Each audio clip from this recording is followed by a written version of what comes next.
up, everybody? This is Alex Fischbein back again with another Fisch's Friday rant. Even though I know it's not Friday, so we're just going to call this the Sunday edition. I mean, might as well, right? So, what I come here today to talk about is 1, the Sacramento Kings. 2, some guys that have been looking good in the Summer League again, just to see like what they could add to their team. 3, something else. You'll find out. It'll be a surprise. Anyway, so let's start out with the Sacramento Kings. Now, if you haven't looked at the article on the Basketball Society website from the man himself, the GOAT, Martin Sories, about the Sacramento Kings, then I definitely recommend you guys going and checking that out, because he was the first one to present the unpopular opinion that the Sacramento Kings can really be a troublesome team to face in the Western Conference. Now, they've always been looked at as kind of like the doormat of the Western Conference for the last however many years since Chris Webber, Bibby, and Stojakovic were on the team. But they look pretty improved this year. Like, all right, so I know they have a couple guys that need to prove themselves and that need to show them like that they can be their selves from like a few years ago instead of their selves from last year, a la Rajon Rondo. But they still have a lot of guys who have just experience in general, whether it be playoff experience or just a few years experience, that can really help them win some games. I mean, when you look at their starting 5, they definitely have some potential. Even if you throw Bellinelli in a shooting guard instead of like having him come off the bench, you would still have Rondo, Bellinelli, Rudy Gay, DeMarcus Cousins, and then you could have either Cauley Stein, Costa Koufos, or even Quincy Acey in there too. And what I'm looking at is, sure, a lot of people right now are thinking that the egos of all these guys are going to clash at some point. And they very might well clash, and it might be terrible. But when you look at these guys' experience, when you look at their careers, of what they've done over their career, and the guys that are still getting better, like DeMarcus Cousins, I mean, I don't think we've seen DeMarcus Cousins peak yet. I still think he's a player that's getting better. He's still pretty young. And you have Cauley Stein coming in, who looks like one of the better defensive guys coming out of the draft, who can still improve on offense as well, with a guy like Rondo, who has championship experience, who knows how to get other guys involved in the offense, even though he does dribble it around a lot and he likes to just hold it and get the assist himself. But with some of the guys on that team, they want to score, right? Rondo doesn't really look to score himself all that much. He looks to pass the ball and get an assist. Well, Rudy Gay can drop 30 on you in the blink of an eye. We've seen Rudy Gay light up the scoreboard a lot of nights, actually. And on top of that, you have other shooters around them that could just, I mean, like, when you have Rondo driving and kicking, there's guys out there that can definitely hit the 3. Even though they did get rid of Stauskas, they still have guys like Bellinelli. But when he drives and kicks, that gives them prime opportunities, especially because people still have to worry about DeMarcus Cousins down low, so they can't just cheat and stay out on the perimeter. They have at least 2 people have to be down in the paint, because as we've seen this past season, not many big men can shut down DeMarcus Cousins one-on-one. He's shown that he needs to have double teams on him. He shows that he can score whenever he wants to, and he can dominate that paint for, I mean, any game that he really wants to. And so I think teams are definitely going to take notice of that and have to double team him. And when you double team him, well, I mean, you've heard it everywhere. When you have a big man that can draw the double team, it's going to open up space on the court for everyone else. I mean, it's common sense. So, I mean, when you look at all those factors together and you look at the fact that, like, the Lakers don't really look like they're going to be as good again. The Timberwolves are still struggling.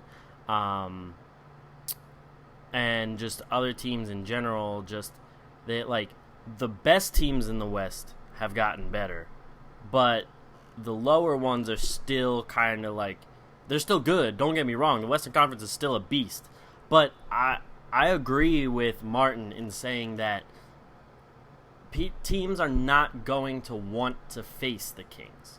Sure, they might want to face teams like the Lakers or the Timberwolves because they know they're still really young and they can still get by on these teams without maybe having to put a whole lot into it. But when it comes to the Kings, teams are definitely going to have to scrap and fight because this team has enough experience and know-how, as Martin said, to get by and to win close games. It's not like they're just some young team who's never been in a close game, never been in the playoffs.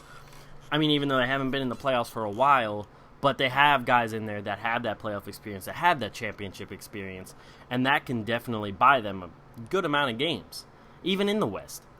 And, I mean, for the East won't want to play the Kings either because the Kings, I mean, their starting five looks better than a lot of the starting fives in the East, too. So that's for the Kings. So now the Summer League people that I think impressed a lot of people the most, obviously the two on the Spurs, Kyle Anderson on the Spurs.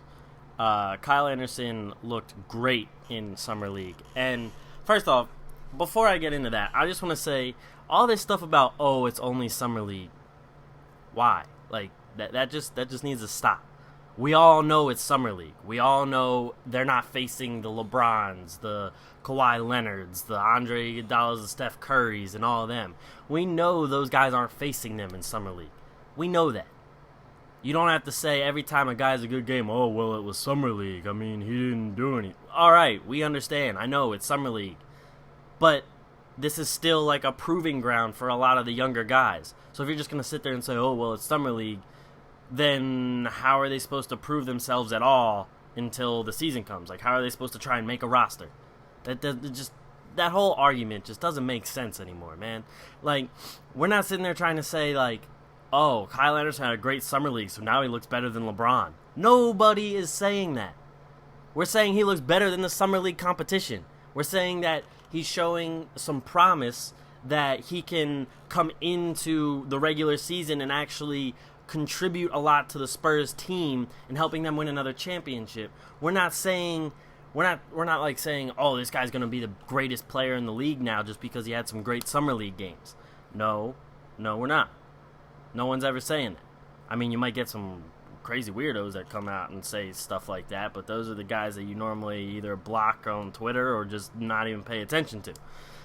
So, Kyle Anderson really did impress during Summer League. I mean, the guy really took charge. He really did what the Spurs wanted him to do. They wanted him to be a leader. It's the second year. They wanted him to come out and show that he can lead a team of younger players and show them how the Spurs system pretty much works. I mean, I know it's going to have to be like a dumbed-down version since it's Summer League and these guys are brand new and it's only games for like a couple weeks or so. But you obviously wanted to see that with an older guy, with a guy coming back. I mean, I say older. He's still like 20 or 21, so obviously not that much older. But he showed the leadership. He went out and scored. In that championship game, the Summer League championship game, he came out and not only scored, but he also distributed the ball. He did all the little things well. And I think Kyle Anderson will be a solid player come regular season.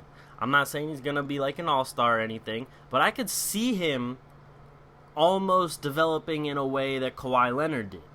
Now, maybe not as good at defense as Kawhi Leonard, but I could see him developing in that sort of way that Kawhi Leonard did. I said last year that was a great draft pick by the Spurs, and I said that is definitely going to help them in the future. And I still stand by that belief. Some other guys, I mean, that really impressed me. I'm gonna be honest and say like the top 5 picks, the guys who are like taking top 5, they didn't like wow me, but I wasn't like, I don't know, I wasn't like depressed by their performance. Like I didn't say like, oh wow, they look like they're terrible. They just look like they're just getting a grasp of the game. Okafor looked pretty good. D'Angelo Russell just looks like he's playing too fast for his own good. Anthony Towns, everyone knew was going to be a bit of a project anyway. Porzingis he looked decent. He looked all right. And I mean, Hazonia even looked pretty good too. So I mean, the guys they're looking like they're supposed to right now, if you ask me. And the third thing that I wanted to touch on today, I do remember, is the Orlando Magic. I think the Magic can grab the 7th seed in the East for the playoffs. I'm not sure about much higher than that. They're definitely going to have to try and get through the Heat. The Heat are going to be hard to get through with Dragic, Wade, Justice Winslow, Chris Bosh, all those guys. But the Magic are creating themselves a really good-looking young core group of a team. I mean, when you got Peyton and you got Oladipo and they re-signed Tobias Harris and they got Vucevic and now they got Mario Hazonia. I mean, and Aaron Gordon, he also looks pretty good in the Orlando Summer League. These guys are looking like they could be a pretty well-rounded team. Of course, Mario Hazonia was a good addition because he's supposed to be a really good shooter, and that's definitely what Orlando needed. They needed shooters. But they look like they're going to be able to make some noise in the East this year, especially with Scott Skiles stepping in now and being able to teach those young guys a solid defense as well as building up their offense. I think Orlando could definitely have a solid team this year. And I could see them, like I said, grabbing the 7th seed, 8th seed at least. And I could see them being above 500 too, especially facing the East with a lot of weaker teams. It's definitely possible for these guys. I'm not counting them out at all. These guys are young, they're hungry, and all of them look like they're improving. So watch out for the Orlando Magic because they could be a dangerous team as well as the Sacramento Kings in the West. So thank you guys for watching. It's another Fisch's Friday Rant Sunday edition. Might be more Sunday editions. I don't know. It depends on if I have to work late again like I did on Friday. But thank you guys for watching. Make sure you check out the Basketball Society website. Check out that Sacramento Kings article. And I will see you guys next time. Peace.